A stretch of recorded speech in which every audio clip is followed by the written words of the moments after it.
خوای گەورە میهرەبان لە قورئانی پیرۆزا دەفەرمێت هن لباس لكم وأنتم لباس لهن خێزانەکانتان پۆشاکن بۆ ئێوە ئێوەش پۆشاکن بۆ خێزانەکانتان بێگومان سروشت و طەبیعەتی پۆشاک وایە سەتری مرۆڤ دەکات عیب و عارەکانی دەشارێتەوە کەم و کوڕیەکانی دەشارێتەوە لەوانەیە چەندەها کەسەیە لاشەی چەندەها کەم و کوڕیتایە بەڵام بەهۆی جلوبەرگەوە ئەو کەم و کوڕیانە هەمووی دەشاررێتەوە ئەمە یەکێکە لە طەبیعەتەکان و سروشتەکانی جلوبەرگ خوای گەورەش دەفەرمێ ئێوە جلوبەرگن بۆ یەکتری ژن و مێردەکان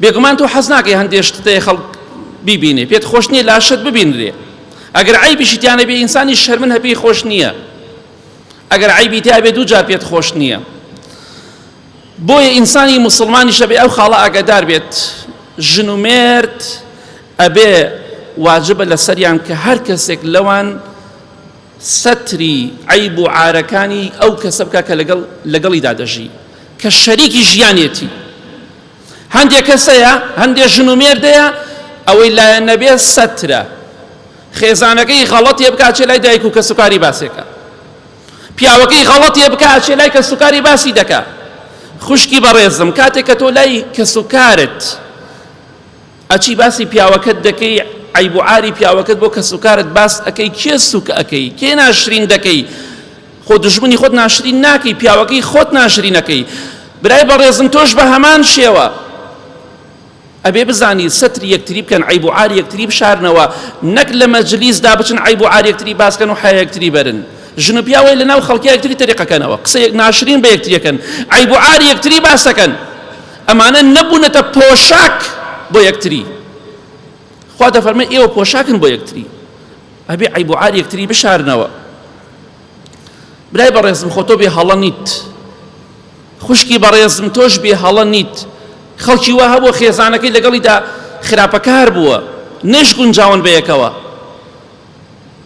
نەچوە لای کە سوکاری حەیای بەرێ بیکوژن کە سوکاری تووشی کێشەیە بکە و توێتی تەبیعەتمان بەیەک و ناگونجێ هەندێک کێشە و مشکیلەمانەیە بەیەک و ناگونجین سەتری یەکتریان کردووە و لە یەک جیابوونەتەوە بەڵام هەیە خێزانی ئەگەر شتێکی بچووکی کردبێ یا پیاوەکەی ئەبێ حەیای بەرێت ئەمجا لێ جیابێتەوە ئینسانی موسڵمان دەبێ بەڕێز بێت خێزانتە لەگەڵدا ناگونجێک شتێکی کردووە بە دڵی تۆ نییە پەنا بەخوا ئەگەر گەورەیە بچووکە لێی جیابەرەوە ئیتیفاقی بکە لەگەڵ بەڵام حەیایی مەبە چونکە بەوە بە سەربەرز نابی چونکە دەڵێن خێزانەکەی فڵان کەس وای کرد وا نەزانی تۆ سەربەرزە بیت دەڵێن پیاوەکەی فڵان کەس وای کرد سەتری کە لەبەر خاتری خوا سەتر بۆ شتێکە کە عیب و عارتە بێ کە من عیبم دەبێت سەتری تۆم بۆ چییە کەواتە ئاگاداری خۆمان بین پێغەمبەری خوا دەفەرمێ صلی الله علیه وسلم هەر کەسێک سەتری موسڵمانێک بکە خوا سەتری عیب و عارەکانی لە دنیا و قیامەت دەکات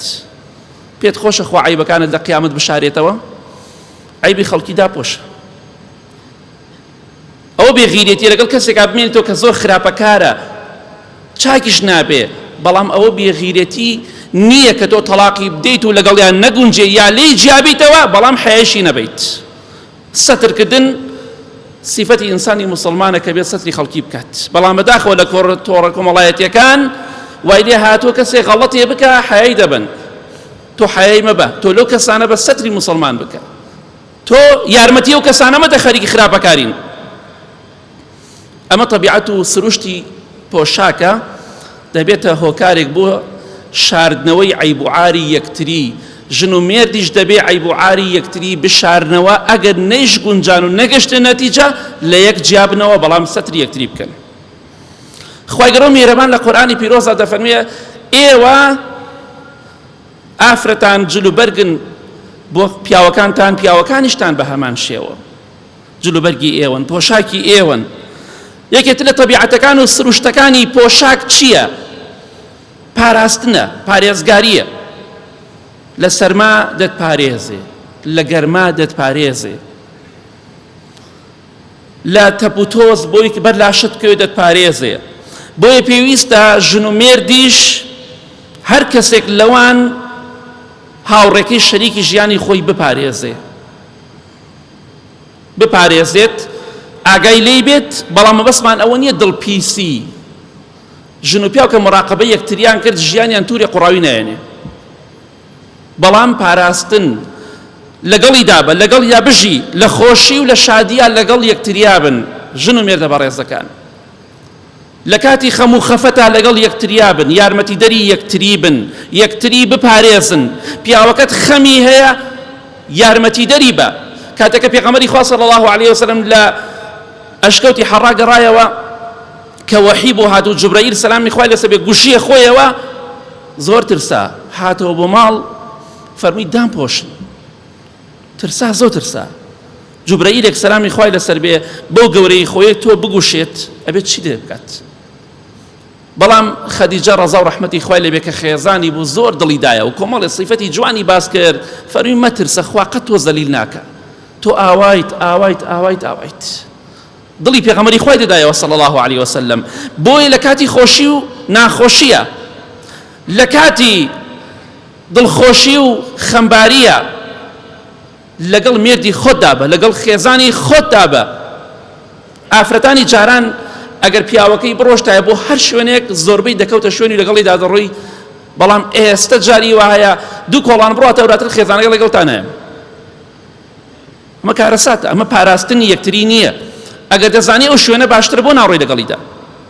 بۆیە دەبێ ئەو کەسێک کە شەریکی ژیانتە، خێزانتە، مێردتە، ئەبێ لەگەڵی دابژی و بیپارێزی، چونکە جلوبەرگ مرۆڤ دەپارێزێ لە گەرما، لە سەرما، لە ناڕەحەتی، لە حەیاچوون دەتپارێزێ. عیب و عارەکانت دەشارێتەوە بۆی کەس بپارێزراو بیت.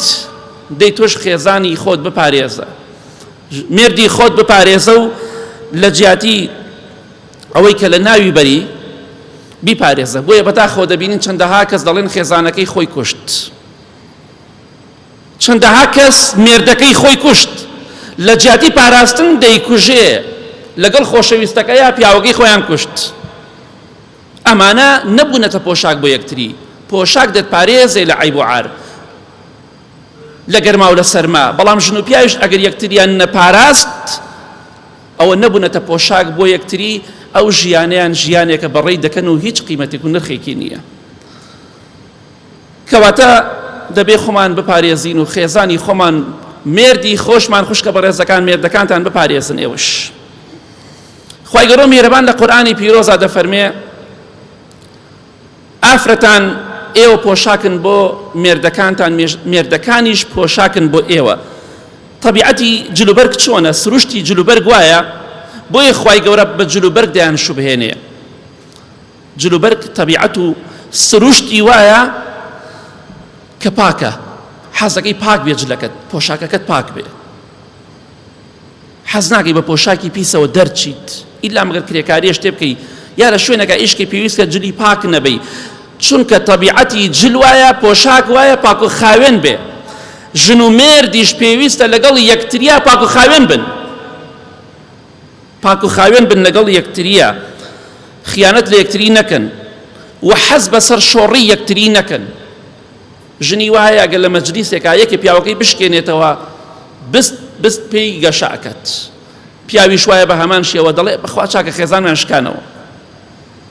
ئەمە بەرامبەر بە یەکتری دڵیان صاف نییە. خۆشەویستی خوا فەرمێ صلی الله علیه وسلم باشترین ئافرەت ئەو ئافرەتەیە کاتێک کە تەماشای دەکەی دڵخۆشە بیت، و کاتێک کە فەرمانی پێ دەکەی جێبەجێی دەکات، و کاتێکیش لە ماڵەوە جێی بهێڵی خیانەتت لێ ناکات. خۆت و ماڵ و مناڵ و کەرامەت و ڕێز و حرمەتت دەپارێزێ. ئەوانە بوونەتە پۆشاک بۆ یەکتری، ئەوانە بوونەتە پۆشاکێک بۆ یەکتری بە نەزیفی، بە پاک و خاوێنی، بە نەظافەت و دەژین لەگەڵ یەکتریە. ژن و مێردایەتی ئەگەر پاک و خاوێنی تیان نەبوو، وەکو جلوبەرگ چۆن پاک و خاوێنە، حەزەکەی جلوبەرگت پاک و خاوێن بێ، دەبێ ژن و مێردیش لەگەڵ یەکتریا پاک و خاوێن بن. ئەگینە هیچ قیمەتێک نامێنێ لەو ژیانەدا. بۆیە ئەمڕۆ چونکە پاک و خاوێنی نەماوە، تەماشا دەکەی ئاواتی پیاوەکە ئەوەی ژنەکەی بمرێ، ئاواتی ژنەکە ئەوەی پیاوەکەی بمرێت. زۆرێک باوەڕکە کاتێک کە کەسێک دەڵێن پیاوەکەی مرد هەزارەها ئافرەت ڕێ خۆزگەم بەو، یا دەڵێن خێزانەکەی مرد هەزارە کەس ڕێ خۆزگەم بە فڵان کەس. بۆ لەبەرەوە ژیانیان پاک نییە لەگەڵ یەکتریان، لەبەرەوە ڕێز و حورمەتی تیان نییە. ئەگینا بۆچی ئینسان حەزکات خێزانەکەی لەدەست بدات یا مێردەکەی لەدەست بدات؟ کەواتە دەبێت ئێمە چۆن بین لەگەڵ یەکتریا، ژن و مێردەکان دەبێت پاک و خاوێن بن لەگەڵ یەکتریا.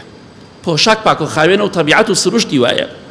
خوای گەورە دەفەرمێت ئەی ئافرەتان ئێوە پۆشاکن بۆ مێردەکانتان، مێردەکانیشتان پۆشاکن بۆ ئێوە. یەکێتر لە تەبیعەتەکان و سروشتەکانی پۆشاک چییە کە ئێمە بە پۆشاک باس کراوین؟ ژن و مێرد دەبێت پۆشاک بن بۆ یەکتری، فەخرە، شانازیە. تۆ جلێ جوان لەبەر دەکەی پێت خۆشە، دڵخۆشی دڵخۆش. ئەلحەمدوللا جلوبەرگەکەم جوانە، لەگەڵمدا دەگونجێ، شانازی پێوە دەکەی کە ئەلحەمدوللا جلوبەرگی جوانت لەبەردای مەسمان تەکەبور نییە، یعنی پێت خۆشە جلوبەرگەکەت جوان بێ، فەخر جێگایش فەخر و شانازی بێ. ئەگەر جلوبەرگێک بێ لە ڕوت نەی بیکەیتە بەرت، لەوانەیە کاتە فەخر و شانازیتیان نەبێت. لە سەردەمی باو باپیری ئێمەدا خوالیان خۆش بێ، پینەکردنی جلوبەرگ ئەحتیاجی بووە. هەموو کەسێک جلەکانی پینەی پێوە بۆ زۆر شتێکی ئاسایی بووە. دانیشتن لەگەڵ یەکتریا هەمووی 4 پینە و 5 پینە و 10 پینە بە جلوبەرگەکەی و بووە، پێڵاوەکەیشی بە هەمان شێوە، زۆرش ئاسایی بووە، فەخریشیان پێوە کردووە. بەڵام ئەمڕۆ لەوانەیە ئەو شتە ناو خەڵکیدا نامۆ بێت. الحەمدوللا بۆ خەڵک وەزعی باشە، سپاس بۆ خوای گەورە. مەبەستمان چییە؟ فەخرکردن. ئەبێ هەر یەکێک لەوان لە ژن و مێردەکان ئەبێ فەخر و شانازی بە یەکتریەوە بکەن. ئەبێ پیاوەکە شانازی بکە فڵان کەس خێزانێتی، ئەگەر نەیکرد هیچ.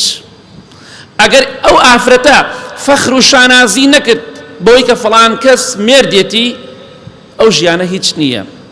چونکە فەخرکردن دڵخۆشی، دڵخۆشبوون بە یەکتری خۆشە. چۆن ئەو جلوبەرگە لەبەر تا دڵت پێی خۆشە، پاک و خاوێنە، کاتێککە جلێکی جوان لەبەر دەکەی دڵت پێی خۆشە،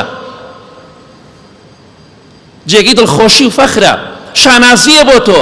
ژن و مێردیش ئەگەر شانازیان بە یەکتریەوە نەکرد، ئەوە نەبوونەتە پۆشاک بۆ یەکتری. ئەگەر لە یەکتری بێزار بن، دوعا لە یەکتری بکەن، خوا لە ناوت بەرێ، خواوات لێ بکە، کەواتە فەخر و شانازی نەما. ئەو کاتە دەبێت ئاگادار بیت. پۆست لێدان مەبەستمان نییە، بەڵام شانازیکردن و دڵخۆشی بە جلوبەرگەکەت خۆشە. شانازیش بەوە بکەی کە خێزانی تۆ فڵان کەسە، یا کچەکەت شانازی بکە بەوەی کە فڵان کەس مێردێتی، ئەو کاتە بوونەتە پۆشاک بۆ یەکتری، دڵخۆشە بن بە یەکەوە. بەڵام ئەگەر ئەمەی تێدا نەبوو، بێگومان خەلەلێک و کەلێنێک لە نێوان ژن و مێردا دروست دەبێت. خوای گەورە فەرمێتی دەبنە پۆشاک بۆ یەکتری. پۆشاک دەبێ ئابەم جۆرە بێت، جێگەی فەخر و شانازی بێ، نەک جێگای دامایی و سەرشۆڕی و زەلیلی. یا ڕەبی خوای لە گوناهەکانمان خۆشبی، لە گوناهی دایک و باوک و مردوەکانمان خۆشبی، نێوانی ژن و مێردەکان یا ڕەبی خوایە باشتر و خۆشەویستتر کەی. ئامین ئامین ئامین.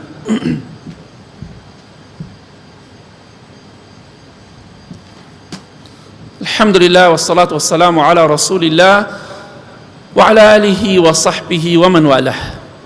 خوای گەورە میهرەبان دەفەرمێت هن لباس لكم وأنتم لباس لهن.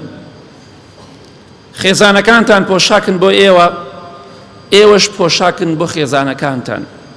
یەکێتر لە تایبەتمەندیەکانی سروشتەکانی پۆشاک چییە؟ تەبیعەتی پۆشاک وایە هەر کەسێک لە ئێمە شتێک دەکەینە بەرمان لایەقمان بێ، شایستەمان بێ، لەگەڵمانە بگونجێ. قیاسێکی تایبەتی خۆمانەیە. ئەکرێت تۆ جلی مناڵی لەبەرکەی، مناڵە جلێکی تۆ لەبەرکە ناکرێ. قیاسێکی مناسبی خۆت هەیە، بۆیە تۆش هەوڵدە لە ژیانی خۆتدا کەسێک هەڵبژێرە کە شایستەی تۆ بێ. هەروەکو چۆن پۆشاکەکەت هەڵدەبژێری، دەزانی ئەم جلوبەرگە بۆ تۆ گونجاوە. ئێکس لاجە میدیەمە، هەر قیاسێکە تۆ قیاسەکەی خۆ دەڵێ کاکە من ئەو قیاسەمەی بەخوا ئەمەیان گەورەی بۆ من، ئەمەیان تەسکە بۆ من. ئەگەر جلوبەرگەکەت قیاسی خۆت نەبوو، وەرە یەک قەمیسێکی تەسک بکە بەرت، بزانە چیت بەسەرا دێ. یا فراوان کە بەرت هەمووی شۆڕ بێتە خوارەوە چەندێ ناشرینە. جلوبەرگیش قیاسی خۆی هەیە، هەموو کەسێک شایستەی جلوبەرگێکە. ئەو کەسێک کە ڕەنگی ئەسمەرە، ئەو کەسێک کە ڕەنگی سپیە، ئەو کەسێک کە ڕەنگی گەنم ڕەنگە، ئەمانە هەرێکی و جلوبەرگی تایبەتی خۆیان هەیە. هەندێک سپی پێستەیە ئەو جلە زیاتر بۆی جوانە. کەسێکی ئەسمەرە، ئافرەت ئەگەر ئەسمەر بچێت لەچکێکی سپیشدا بەسەریا ئەوەنێتر ئەسمەری دەکات. ئەبێ بزانی ئەم دەموچاوە ئەم لاشەی من لەگەڵ چی ڕەنگێکە ئەگونجێ و قیاسەکەیشی گرنگە. بۆیە ئافرەتەکە ئەو خێزانەی خۆت جلوبەرگی تۆیە، خوا دەفەرمێت جلوبەرگی تۆیە. بۆیە جلوبەرگێک هەڵبژێرە شایستەی خۆت بێ. مام حاجی، خاڵ و حاجی، مامەگیان ڕجاوت کاتان لێ دەکەم بە زۆر ژن بۆ مناڵەکانتان مەهێنن، بە زۆر کچەکانتان مەدەن بەشوو، کچەکەی تۆە بۆ ئەو کەسە نابێ، دەبێ شوو بە خزم بکەی، ناگونجێ، خزمی ناوێ، دەبێ بێگانە نەهێنی، دەبێ خزم بهێنی، هەتاکەی ئەم عەقڵێتە ناو ئێمە بمێنێ. ئیمامی عومەر ڕەزای خوای لەبێ دەفەرمێ هەمووشۆی خزم بکەن، ژنیان مەدەنە ژنیشیان لێ مەخوازن، چونکە بەعام ناڵێن حرامە، دوایی شتەکە خراپ نەقڵ نەکەن، ئەڵێن باشتر وایە وەکو تەجروبەیەک لەبەرەوەی کە ئەو مناڵەکان سەلامەت بن و لە نەخۆشی بە ئیزنی خوا و پاشانیش خزمایەتەکە زیاتر فراوان بێ، زیاتر کەسی بێگانە هاوسەرگیری بکە باشترە. بەعامیش بێگانەکان زیاتر نەجاحەتیان هێناوە، حتا خزمەکان، چونکە خزمەکەت غەڵەتی بکەڵی باپیرە وا کرد باوکو وای کرد، بەس دانێ بێگانەکە و معلوماتی نەبێت. بۆیە هەوڵ بدە پێش ئەوەی سەیری جوانەکەی بکەی، سەیری دەوڵەمەندیەکەی بکەی، سەیری ناوداریەکەی بکەی، سەیری ئەو کە و تەرکیز لەسەر ئەوە بکەرەوە، بزانە بۆ تۆ ئەگونجێ، ئەو قیاسە لەبەری تۆ ئەگونجێ. چونکە ئەگەر وانە بوو بە یەکەوە نەگونجان، ئەگەر تەبیعەتان لە یەکەوە زۆر دوور بوو، گونجاندن زۆر زەحمەتە. ئەو کاتە وەکو وایە جلێکی زۆر تەس کرد لەبەر تا بێ زۆر ناڕەحەتت بکات، چونکە بەپێی قیاسی خۆت جلوبەرگت نەدووریوە، بەپێی قیاسی خۆت جلوبەرگت نەکڕیوە. جلوبەرگ ئەبێ لەگەڵ تۆدا گونجاو بێ، لەگەڵ تۆ شایستە و لایەق بێ. بۆیە بزانە چی کەسێک هەڵدەبژێری بۆ ژیانی خۆت. نابی ئەو فکرە ناو ئێمە ئەو فکرە کۆنە بمێنێ، بە زۆر ئەبێ ژن بێنی، بە زۆر ئەبێ شوو بکە. ئێستش زۆربەی منەماڵەکان، زۆربەی ئەو خەڵکی کە دانیشتووە لە مزگەوتەکانە لانێ پرسیار لە زۆرتەکان زۆربەتان بەخۆشی ژنتان نەهێناوە، لەبەر ئەو فکرە عەشایەرێکە ناو خەڵکییا بڵاو بۆتەوە. زۆرێک لە پیاوان کەم کەسەیە بەدڵی خۆی ژنی هێنابێ، کەم کەسەیە بەدڵی خۆی شوو بکە، ئیلا بێ بە قسەی عەشایەر بکە. ئەو فکرە عەشایەری کە جاران هەبوو، بۆیە ئەلحەمدولیلا کاڵ بۆتەوە، سپاس بۆ خوای گەورە. کچەکەی بە زۆر ئەدا بە کەسێکە دڵی لەسەری نەبوو، بە زۆر فەقیرە لای حەیوان بوو، ئێوارە هاتە سێکە ژنیان بۆ هێناوە، ژنێکی نەبینیوەتی نە ئاگای لە هیچ شتێکە. ئەمە کارەساتە بەخوا، کاکە ژنە بۆ من ناگونجێ، ئەو پیاوە بۆ من ناگونجێ، هەتاکەی ئەم فکرەی ناو ئێمە بمێنێ. کچەکەت کەسێکی بەدڵ بوو، هاتە داوای ڕێک و پێک خزمە بێگانەیە، گرنگ ئەوەیە باش بێ بیدەرێ. کوڕەکەت حەزی لە بێگانەیەکە وازە خزم بێنە، خزمی ناوێ، ئەگەر خزمی ویست پێچێکا خزمەکەی بۆ بێنە. ئەمە زۆر گرنگە، هیچ سوودێک هیچ قیمەتێکی نییە جلوبەرگێ لەبەر بکەی قیاسەکەی لەگەڵ تۆ گونجاو نەبێت. خوای گەورە میهرەبان دەفەرمێت ئافرەتان ئێوە جلوبەرگن بۆ پیاوەکانتان، خێزانەکانیش بە هەمان شێوە جلوبەرگن بۆ ئێوە. یەکێتر لە تەبیعەت و سروشتی جلوبەرگ چییە؟ تۆ هەموو کاتێ پێویستت پێیەتی، بێگومان پێویستە بە جلوبەرگە. بە هەمان شێوە ژن و مێردیش پێویستیان بە یەکتریە، ئەبێ پێویستیان بە یەکتری بێت. بۆی ئیمامی ئەحمەد ڕەحمەتی خوای لێبێ پیاوێکی بینی دوعایەکەی خوایان ئەحتیاجی کەسم نەکەی، فەرمووی تۆ دوعای مردن بۆ خۆت ئەکەی. وتی بۆ؟ وتی تۆ مرۆڤێکی چۆن پێویستە بە خەڵک نابێ؟ ڕاستەکەی تۆ ئەوڵەی خوای غەیری تۆ ئەحتیاجی کەس نەبم، بەڵام پێویستت بە خەڵکە بێ، پێویستت بە خێزانتە، پێویستت بە مێردتە خوشکی بەڕێزم، پێویستت بە مناڵەکانتە، بە خزمەکانتە، بە برادەرەکانتە، هیچ کەسێک نییە پێویستی بە خەڵکی نەبێ. ئەمە دوعای لە نەفسی خۆتی ئەکەی کە خوا لە ناوت بەرێ، وا مەڵێ پێغەمبەری خوا صلی الله علیه وسلم دەفەرمێ خوای گەورە تەماشای ئافرەتێک ناکە سپاسی پیاوەکەی ناکات دەستخۆشی لە پیاوەکەی ناکە لە کاتێکە زۆر پێویستی بە پیاوەکەیشێتی ئەوە بەداخەوە خوشکانی بەڕێز بە تایبەتی ئەم تەبیعەتەیان تایە دەستخۆشی لە پیاو زۆر ناکەن سپاسی پیاو زۆر ناکەن زۆر بە شتەکان نازان و ناشکوری زۆر دەکەن سپڵەیی و بێوەفاییان زۆر تێدایە بەڵام ناڵێم هەموویان زۆرێکیان ڕاستێکی لە بەرامبەرژە پیاویشەیە بە هەمان شێوە بێوەفا و سپڵەیە بەرامبەر بە خێزانی بەڵام ئافرەتان زیاتریان تایە بۆیە ئافرەت پێویستی بە پیاوە پیاویش پێویستی بە ئافرەت هەروکو چۆن پێویستە بە جلوبەرگە لەبەری بکەی ئەو تا هەمومان هاتوونە جلوبەرگمان لەبەرە پێویستمان بە جلوبەرگە لەبەریکن ئەمجا بینە دەرەوە ژن و مێردیش ئەبێ پێویستیان بە یەکتری بێت و پێویستیشیان بە یەکتری دەبێت ئەو ڕۆژەی کە خێزانەکەت دەمرێ یا ئەو ڕۆژەی کە مێردەکەت دەمرێ ئەو کاتە دەزانی چەندی احتیاجی بوو چەندە پێویستت پێیەتی کەواتە ئاگادار بە خوشکە بەڕێزەکەم لەگەڵ پیاوەکەی خۆدا باش بە برای بەڕێزم لەگەڵ خێزانەکەتدا باش بە پێویستت پێیەتی ئەو مێردی تۆیە لەگەڵیدا باش بە ئەو خێزانی تۆیە لەگەڵیدا باش بە بە ئیزنی خوا ئەو کاتە دڵخۆش دەبن کەواتە جلوبەرگ شتێکە پێویستمان پێیەتی ئەوە تەبیعەتی جلوبەرگ و سروشتی جلوبەرگە خەڵکی پێویستی پێیەتی ژن و مێردیش دەبێ پێویستیان بە یەکتری بێ و پێویستیان بە یەکتریشە و داوا ئەکەم لە ئەو ئافرەتانی ئەو خوشکە بەڕێزانەی خەڵکێکی زۆری شەیەگرەی دەکات دەڵێ خێزانم لەگەڵمدا ناخەوێت وەکو کچە عازەبێ کوڕ عازەبێ لەو دوورە دەخەوێت پیاوەکەت پێویستی بە تۆیە یا باش بە لەگەڵێدا و لەگەڵ یا بخەوە یا ڕێگەی پێ دەبا خوا بۆی حەڵال کرد و خێزانێتر بێنێ ئەگەر ئەمە حسابیشی بۆ ناکەی چی بکە بچێ زینا بکە بچێ بەدڕەوشتی بکە کەواتە پێویستمان بە یەکتریە برای بەڕێزم تۆش بچۆ لە دووری پیاوێکی بەڕێز و ڕێک و پێکی توانە و تااقەتەیە مەڕۆ لە دووری خێزانەکەت بخەوە ئەو ئافرەتە کەلێنێکی بە دروستە بێ ئەو کاتە لەوانەیە بیر لە شتی خراپ بکاتەوە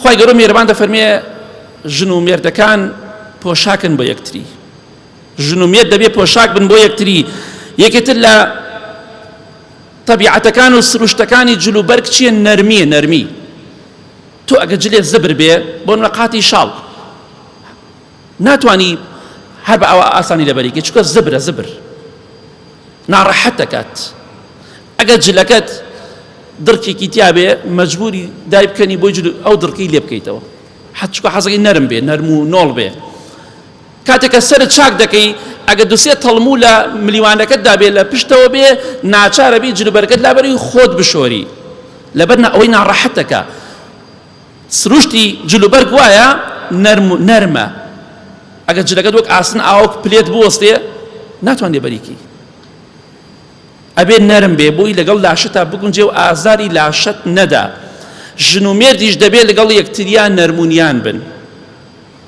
بە کوتەک وەشاندن ژن چاک نابێ بە کوتەک وەشاندن ژن تۆی خۆش ناوێ بە لێدان چاک نابێ باو باپیرمان لە ژنیاندا دەستیان شکانن سەریان شکان قاچیان شکانن هەمویان باجەکەیاندا کە کاتێککە پیرە بن زۆربەیان ژنەکانی حسابێ بۆ ناکەن ئەوە باجەکەی دیمام حاجی کاتێککە خۆت ئەچی جلی خۆتە شۆری خۆتە بێ خزمەتی خۆت بکەی کاتێککە نەسیحەتیانەکەی و ئافرەتانە بواکەی لە پیاوەکەت ئەڵێ زۆری لێم داوە حەقی خۆمی لێکەم ئێستا چونکە بەعام ئافرەتەکان گەنجترن ئێستا تااقەتی زیاتریان ماوە پیاوەکە چۆتە ساڵەوە ژنەکەی حسابی بۆ ناکە من ناڵم ژنەکەی حەقە بەڵام باجی کوتەکەکانیان داوە خۆشەویستی و مەحەبەت و ڕێز نەماوە لە بینیانە هەر لە یەکەم ڕۆژەوە وا فێرکراون ئەو فکرەیە ئەو فکرە دواکەوتووە ئەو فکرە پڕ لە زوڵمە یەکەم شەو تێری لێ بدە ئەمە ژن و مێردایەتێت خوا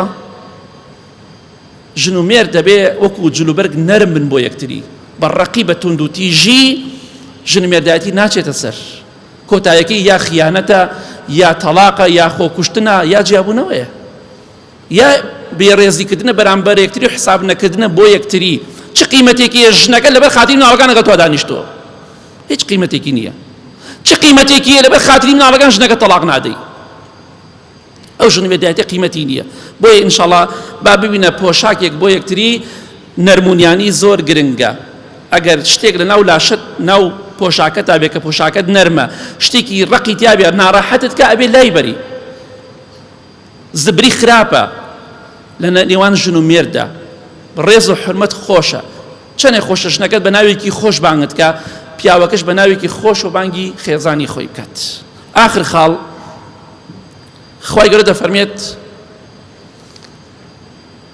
خێزانەکانتان جلوبەرگن بۆ ئێوە ئێوەش جلوبەرگن بۆ ئەوان یەکێتر لە تەبیعەت و سروشتی پۆشاک چییە؟ جوانیە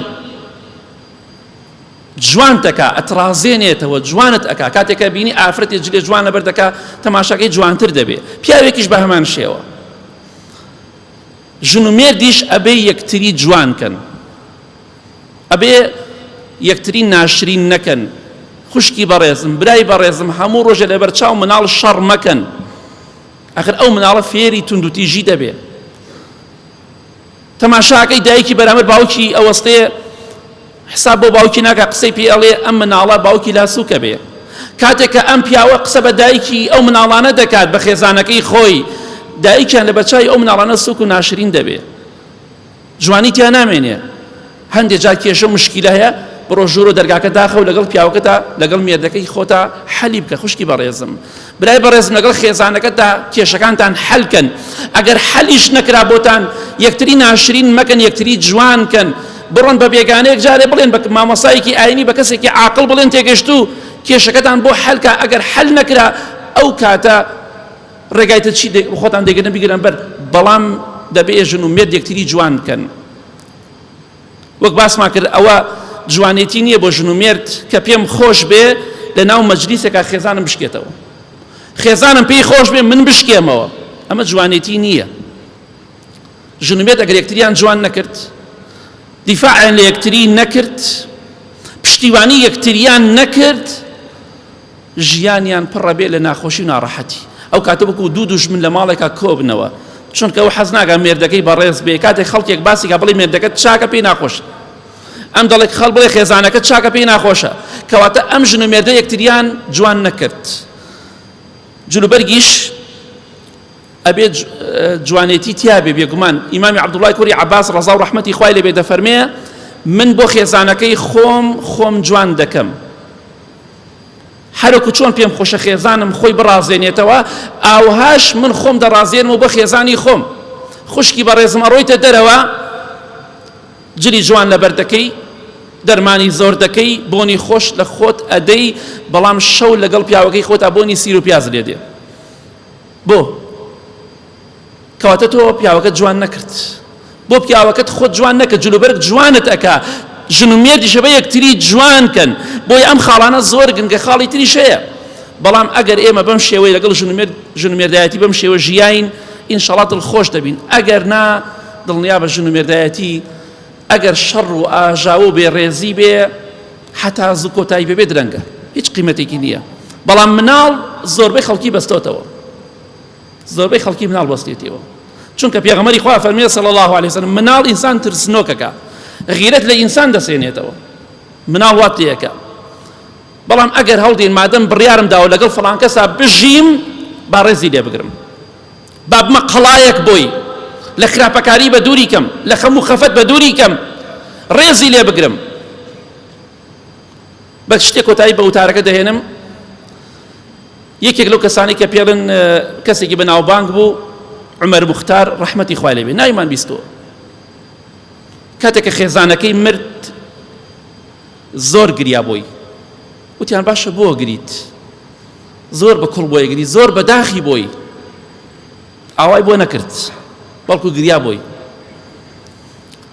فەرمووی کاتێک کە ئەگەڕامەوە لەگەڵ ئیتاڵیەکانە شەڕمانە کرد ئەگەڕامەوە بۆ بن خێمەکە خێمە دەرگای هەیە تەبیعەتی خێمەش وایە کاتێک کە ئەڕۆیتە ژوورەوە بێ سەرت دانەوێنی کەمێسە خۆت شۆڕکەیتەوە بڕۆیتە ژوورەوە دەرگاکە بەڵام کاتێک کە دەهاتمەوە هەر لە دوورەوە پێشەوەی بگەم ماڵ زۆر پێش ئەوە ئاوا دەرگای خێمەکەی بۆم بەرزە کردەوە هەتا ئەچوومە ژوورەوە ئەمە چی پێویستە کات و هەموو جارێ ئاوا بۆ من دەکەی ئەیوت من حەز دەکەم تۆ بەردەوام سەربەرز بی حەز ناکەم بۆ هیچ شتێک سەردانەوێنی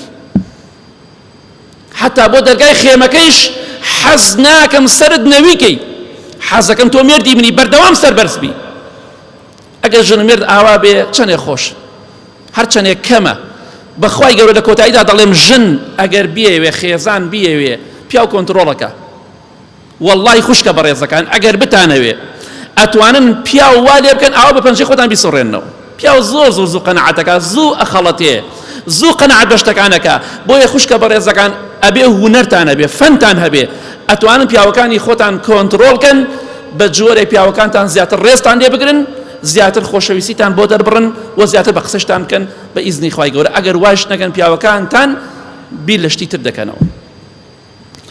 اللهم اغفر للمؤمنين والمؤمنات والمسلمين والمسلمات الأحياء منه والأموات من أهل السنة والجمعة والجماعات يا ربي خواه الشفاء نخوش كان من بدي بتايبتي أواني داوي دعاء خير عن كدو خواه أواني نخوش شفاء بدي أواني ناراحتيان لسر لابري خواه نيوان الجنومية دكان زياتر بتوبة هيز بكي خوش يستي بخيت نيوان أنا والرزق بخيت نيوان يا رب العالمين خواه آخر من بخير بجيري آمين آمين آمين وصلى الله على محمد وآله وصحبه أجمعين.